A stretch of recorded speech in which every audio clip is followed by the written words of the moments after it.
अभी तक आप शायद कोणों को डिग्री में माप रहे होंगे। हम इसे रोजमर्रा की भाषा में भी उपयोग करते हैं। यदि आपके पास ऐसा कोई कोण दिया हुआ है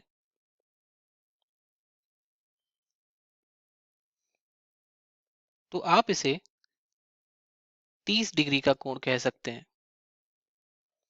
और यदि आपके पास ऐसा कोई कोण दिया हुआ है तो आप इसे 90 डिग्री का कोण कह सकते हैं। अक्सर हम इस प्रतीक का उपयोग 90 डिग्री के लिए करते हैं। और यदि आप 180 डिग्री घूम जाते हैं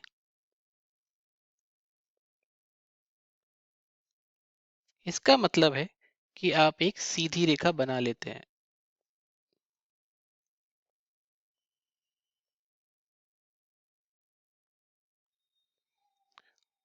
और यदि आप 360 डिग्री घूम जाते हैं तो हम कहेंगे कि आपने एक पूरा चक्कर लगा लिया है। और यदि आप ओलंपिक खेलों में फिगर स्केटिंग देखते हैं और कोई व्यक्ति उसमें रोटेशन अर्थात घूर्णन करता है तो आप कहेंगे कि उसने 360 डिग्री का चक्कर लगाया है। या विशेष रूप से कुछ स्केटबोर्डिंग प्रतियोगिता या इस तरह की चीजों में आप 360 डिग्री का जिक्र देखेंगे। एक बात पर यहाँ विचार कर सकते हैं कि डिग्री की यह पूरी धारणा एक मानव निर्मित प्रणाली है। यह कोण मापने का एकमात्र तरीका नहीं है। और यदि आप इसके बारे में सोचें तो आप कहेंगे कि हम एक पूर्ण रोटेशन अर्थात घूर्णन को 360 डिग्री क्यों कहते हैं। और इसके कुछ सिद्धांत भी हैं और मैं चाहूंगा कि आप इस पर विचार करें। हमारे यहाँ 360 डिग्री को एक पूर्ण घूर्णन के रूप में क्यों दर्शाया गया है। यहाँ कुछ सिद्धांत हैं। उनमें से एक है प्राचीन कैलेंडर अर्थात पंचांग। यहाँ तक कि हमारा पंचांग भी काफी हद तक ऐसा ही है। लेकिन प्राचीन पंचांग एक वर्ष में 360 दिनों पर आधारित था। कुछ प्राचीन खगोल शास्त्रियों ने देखा कि वस्तुएं प्रतिदिन आकाश का 1/360वां भाग घूमती हुई प्रतीत होती हैं। एक अन्य सिद्धांत यह है कि प्राचीन बेबीलोन वासियों को समबाहु त्रिभुज अर्थात इक्विलेटरल ट्रायंगल बहुत पसंद थे और उनके पास बेस 60 अर्थात षष्टांश प्रणाली थी। इस प्रकार उनके पास 60 प्रतीक थे। हमारे पास सिर्फ 10 है। हमारी प्रणाली दशमलव प्रणाली है। इसलिए हमारी प्रणाली में हम चीजों को 10 में विभाजित करना पसंद करते हैं और वो लोग चीजों को 60 में विभाजित करना पसंद करते थे। इसीलिए अगर हमारे पास एक वृत्त है और आप इसे 6 समबाहु त्रिभुजों में विभाजित करते हैं। इनमें से प्रत्येक समबाहु त्रिभुज को 60 भागों में विभाजित किया गया है। क्योंकि आपके पास बेस 60 अर्थात षष्टांश प्रणाली है तो आप इस तरह 360 डिग्री तक पहुंच सकते हैं। मैं इस वीडियो में कोण मापने के एक वैकल्पिक तरीके के बारे में सोचना चाहता हूं। यह वैकल्पिक तरीका भले ही आपको शुरू में सरल ना लगे लेकिन कुछ मायनों में डिग्री की तुलना में गणितीय रूप से अधिक शुद्ध है जिसे हम रेडियन के रूप में परिभाषित करने जा रहे हैं। रेडियन। तो चलिए अब हम सीधे मुद्दे पर आते हैं और परिभाषित करते हैं कि रेडियन क्या है। तो चलिए मैं यहाँ पर एक वृत्त बनाता हूँ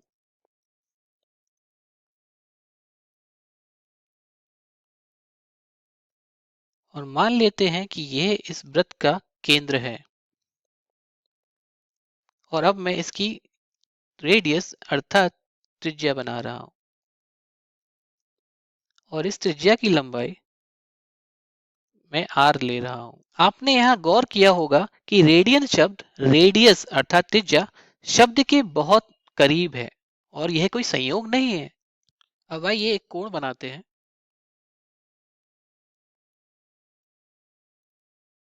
और मैं इस कोण को थीटा कहूंगा।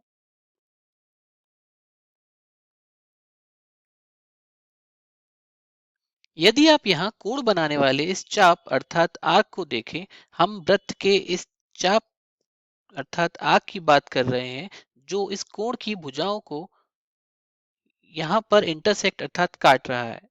तो ये चाप अर्थात आर्क कोण थीटा बना रहा है। मैं इसको यहाँ लिख देता हूँ। चाप अर्थात आर्क कोण थीटा बनाता है।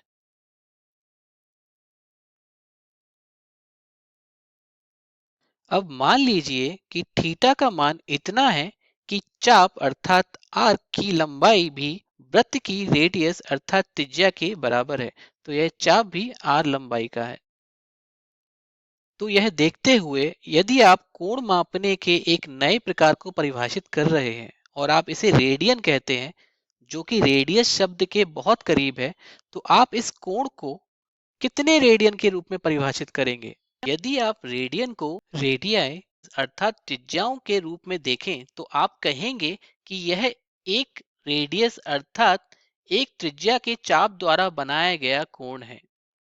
तो क्यों ना हम इसे एक रेडियन कहें, जो कि रेडियन की वास्तविक परिभाषा भी है।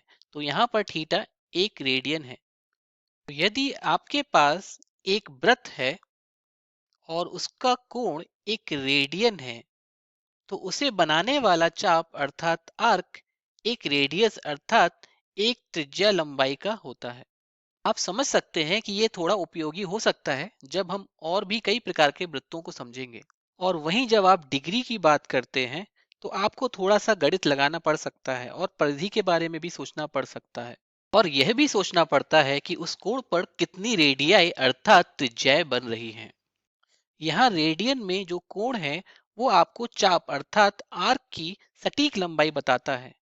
तो आइए यहाँ पर कुछ विचार करते हैं। मैं यहाँ पर एक और वृत्त बना रहा हूँ।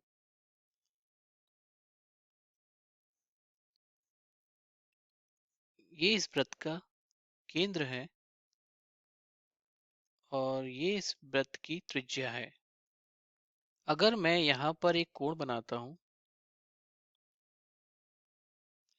तो यह कोण रेडियन में क्या होगा, और आप इसे लगभग त्रिज्याओं के रूप में सोच सकते हैं। तो यह कोण क्या होगा अगर एक पूरा चक्कर लगाने पर डिग्री में यह कोण 360 डिग्री होता है। तो इस परिभाषा के आधार पर यह कोण रेडियन में क्या होगा। आइए हम इस कोण को बनाने वाले चाप के बारे में सोचते हैं। यह कोण बनाने वाला चाप अर्थात आर्क इस वृत्त की संपूर्ण परिधि अर्थात सरकमफ्रेंस होगी। तो यहाँ त्रिज्याओं के संदर्भ में वृत्त की परिधि अर्थात सरकमफ्रेंस क्या होगी। तो यदि त्रिज्या रेडियस की लंबाई r है तो वृत्त की परिधि क्या होगी अर्थात सरकमफ्रेंस क्या होगी। तो हम जानते हैं कि वह 2 पाई r होती है। तो 2 पाई r। तो इस कोण को बनाने वाले चाप अर्थात आर्क की लंबाई कितनी त्रिज्याओं की है। तो वो यहाँ 2 पाई गुणा r अर्थात 2 पाई त्रिज्याओं की है। तो यहाँ पर जो कोण है इसको मैं अलग कोण कहता हूँ, इस कोण को मैं x कहता हूँ। तो इसका जो मान होगा वो 2 पाई रेडियन के बराबर होगा। 2 पाई रेडियन। और यह 2 पाई त्रिज्याओं की चाप की लंबाई द्वारा बन रहा है। तो यह देखते हुए आइए हम इस बारे में सोचना शुरू करते हैं कि हम रेडियन और डिग्री के बीच किस तरीके से कन्वर्जन अर्थात रूपांतरण कर सकते हैं। यदि हम एक पूरा चक्कर लगाएं अर्थात 2 पाई रेडियन,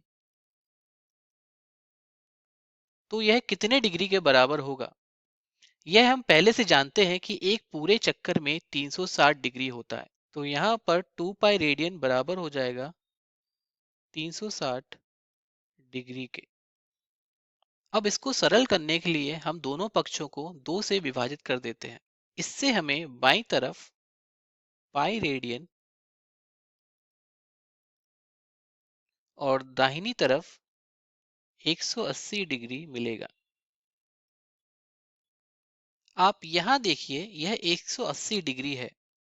यदि आप यहाँ एक वृत्त बनाएंगे तो आप वृत्त के आधे भाग तक पहुंच जाएंगे। तो यहाँ कोण बनाने वाला आर्क अर्थात चाप की जो लंबाई है वह परिधि की आधी है, और परिधि का आधा भाग पाई त्रिज्याओं के बराबर होता है, इसलिए हम इसे पाई रेडियन कहते हैं। तो पाई रेडियन हमारा 180 डिग्री के बराबर होता है। तो एक रेडियन कितने डिग्री का होगा, ये ज्ञात करने के लिए हमें दोनों पक्षों को पाई से विभाजित करना होगा। तो यहाँ पाई से पाई निरस्त होके 1 मिलेगा। तो यहाँ पर 1 रेडियन का मान 180 बटे पाई डिग्री के बराबर होगा। अब आइए इस पर हम दूसरी तरीके से विचार करते हैं। यदि मेरे पास 1 डिग्री हो तो वह कितने रेडियन होंगे? तो हमने कहा था कि पाई रेडियन 180 डिग्री के बराबर होता है। मैं यहाँ लिख लेता हूँ, पाई रेडियन बराबर 180 डिग्री। तो अब हम 1 डिग्री के बारे में सोचना चाहते हैं। तो 1 डिग्री के लिए हमको दोनों पक्षों को 180 से विभाजित करना होगा, जिससे हमें पाई बटे 180 रेडियन 1 डिग्री के बराबर मिलता है। यह बात थोड़ी सी उलझाने वाली या फिर कठिन लग सकती है, क्योंकि इसे हम रोजमर्रा की जिंदगी में इस्तेमाल नहीं करते हैं। लेकिन अगर हम इतना याद रखें कि 2 पाई रेडियन 360 डिग्री के बराबर होता है या फिर पाई रेडियन 180 डिग्री के बराबर होता है, तो इन दोनों की मदद से हम इसको ज्ञात कर सकते हैं। और अगले वीडियो में हम कुछ उदाहरणों को देखेंगे जिससे हम रूपांतरण को करने में आसानी महसूस कर सकते हैं।